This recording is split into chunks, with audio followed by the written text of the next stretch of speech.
Hey, Mayor. Hi, how you doing? Good. Thank you so much for joining us. Boy, how are you? How are you doing right now watching these election returns? Are you as nervous as the rest of us? Are you hopeful? Are you optimistic? Tell us how you're feeling. Yeah, like everybody else, we're watching closely and watching anxiously, seeing a lot of encouraging signs, but recognizing that we're just going to have to wait for results. After my experience running for president, I know how it feels to want results right away, especially the day of a vote. But this time around, if it's taken a while, that's potentially just a sign that people are doing their job with integrity, carefully making sure every vote gets counted. And we just got to make sure not to get too caught up in the minute by minute, percent by percent returns. We're going to know soon. And I feel very good about the fundamentals, especially in the Midwest. I think our part of the country could really decide not just the presidency, but the balance of the Senate and reinforcing that House majority, getting fantastic members like Lauren Underwood elected and reelected. And for all of that, the picture looks good, and I'm excited. I've been watching some of your appearances on Fox News recently, Mayor Pete, and it looks like you are just having the time of your life sparring with those folks. Tell us a little bit about what that's been like as a surrogate these last few weeks and months. When I told the Biden-Harris team I'd go wherever they needed me, I thought that just meant places like Ohio or Pennsylvania. But it turned out that also meant kind of the lion's den in terms of media. I'll say this, what I'm saying on Fox News isn't any different really than what I'd say on MSNBC or CNN or here with you. It's just that people aren't as prepared to hear it sometimes on that network. But that's exactly why we got to go in there. Look, we can't blame somebody for not endorsing or supporting our perspective if they've literally never heard it. And there are a lot of Americans tuning in good faith. That's their main source of news, and that's going to be an echo chamber unless we break through its walls. So as long as I get the chance to get in there and just penetrate that kind of bubble of information, I think that's a chance to do a lot of good. Now, we obviously went through a very spirited Democratic primary where your opponents were Vice President Biden and Senator Harris. What did you learn from them while you were running in that primary?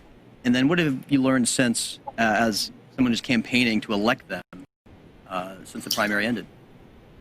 Well, I think it's really to their credit that I came to admire and appreciate them more and more, even during the time that we were competing against each other. Joe Biden is just somebody who is so decent, so gracious, and, had every reason not to take me very seriously and not to appreciate my arrival in the race. And yet, when we were riding high and when he was doing well and everything in between, he was always the same person, always kind, wanted to talk, catch up, share what he thought, ask a lot of questions. And I came to really appreciate him. Senator Harris, same thing, somebody who demonstrated just an extraordinary level of talent and of grace during her run, but also I had the privilege of getting to know her well when I was asked to help with the debate prep process based on my knowledge of Mike Pence. Again, not one of the things I would have guessed at being a contribution to the campaign. When I said I'd go anywhere, I didn't know that would mean venturing into the mind of the vice president. But, it was a way to be useful and helpful, and I leapt at the chance to do it.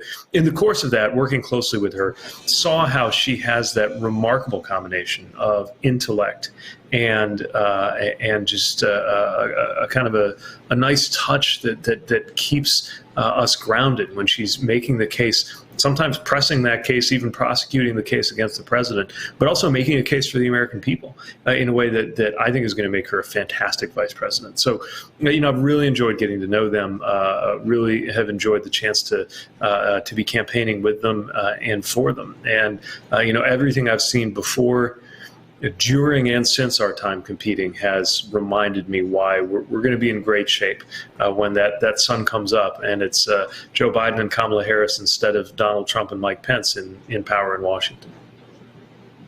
So you're in your new book that you just released called Trust, and you talk a little bit about how do we restore that in our institutions, and in particular, restore trust in our government.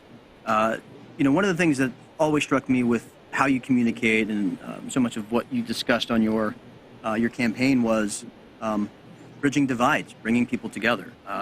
What do you think we can do to heal the divisions in our country and restore that trust in our elections, our government, and our other hallowed institutions? Well, we've got our work cut out for us. Trust has plummeted in recent years, not just trust in government and institutions, but trust in each other. And the big issues of the day that we face, especially when you think about things like tackling climate change or even just conquering this pandemic, they require cooperation, and cooperation requires trust. So we've got a lot of work to do. Part of it's leadership. And, the kind of coalition that Joe Biden is building has got progressives and moderates and independents and Republicans, some Republicans coming together, I think is a really good down payment on building that sense of unity. It's the same, by the way, as the remarkable coalition that Lauren has built that propelled her to Congress and makes her such an effective leader. But of course, this goes beyond politics. It's one of the reasons I believe concepts like national service have a lot of power. During my time in uniform, I learned to trust my life to people I barely knew whose politics were very different from me, as well as a lot of other things that we didn't have in common. All we really did have in common was the uniform we wore, the flag on our shoulders. And yet that was enough because we had a challenge presented to us and a mission to complete. And I don't think you have to be in the military to have that experience. It's why I think creating more opportunities for voluntary civilian national service could serve us very well in the years ahead. It'll just create that touchstone, that shared experience that becomes a common bond and a reminder that we really do live in the same reality, even though you wouldn't know it by some of the media bubbles that are out there.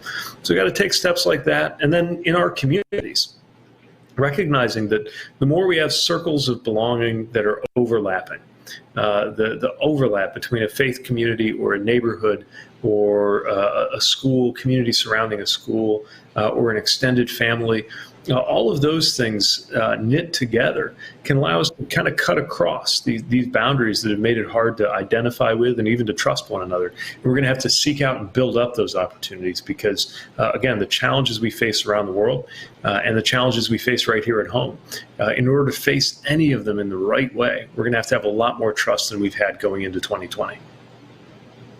I remember back in 2018, as the campaign was heating up, you came out to the district and you fired up our volunteers. And one of the very first, I think, national surrogates that we had. You came at a critical point in time and to help Lauren in her first race. Tell us about how you came across Lauren Underwood and sort of what you think representation like Lauren does for the country and for the Democratic Party. Well, I take a lot of pride in having supported her early, and she has, as everybody here knows, her leadership really reflects well on everybody who has been associated with her or has backed her. Back in 2018, it was before I'd run for president. Not a lot of people knew who I was, but we'd had a run for DNC chair that got me some national attention, and I realized that also gave me the ability to do some fundraising and some work at a national level to help boost candidates that I thought were really exciting. So we scanned the country. We only had the resources to get involved in a handful of races, but I wanted to scan the country, especially for pioneering leaders who represented a new generation, leaders who might have been swimming upstream if you looked on paper at the kind of districts that they were running in or serving, but who also had the right answer. And we're going to expand our coalition by drawing people into a vision for the future. And when I saw the way that Lauren had taken her very personal experience around healthcare and turned that into motivation to run, I thought this is exactly what we need more of in politics in general and Congress in particular. This idea that politics is personal, and it's not about the horse race. It's about how political decisions shape our lives. I think her entire story of how she came to be a candidate and now an elected official, it just captures that so beautifully. Her time as a nurse, her own issues with a pre-existing condition, matched with the expertise that she developed in health, made her just such a perfect candidate for the moment. And I think that's even more true as we go into 2020, knowing her gift for finding a vocabulary that can bring people together and guide people toward progressive change, even in communities that aren't exactly full of diehard Democrats. Well, thank you for joining us tonight. And for those who don't know, Mayor Pete started a PAC called Win the Era, which has been a tremendous support of resources and endorsements for candidates like Lauren across the country. So I encourage you to take a look at some of their other candidates that Mayor Pete has been so graciously helpful over these last few years. So Mayor Pete, thank you for joining us tonight. We're looking forward a big win, and certainly none of that would have been possible without your role as a surrogate and as a leader in this country. And it's really my pleasure to be here with you tonight. Thanks for joining us. Well, thanks. Honored to do my part, and honored to be teaming up with you. Thanks for everything that you're doing. And here's making sure we'll have a lot to celebrate these next few days.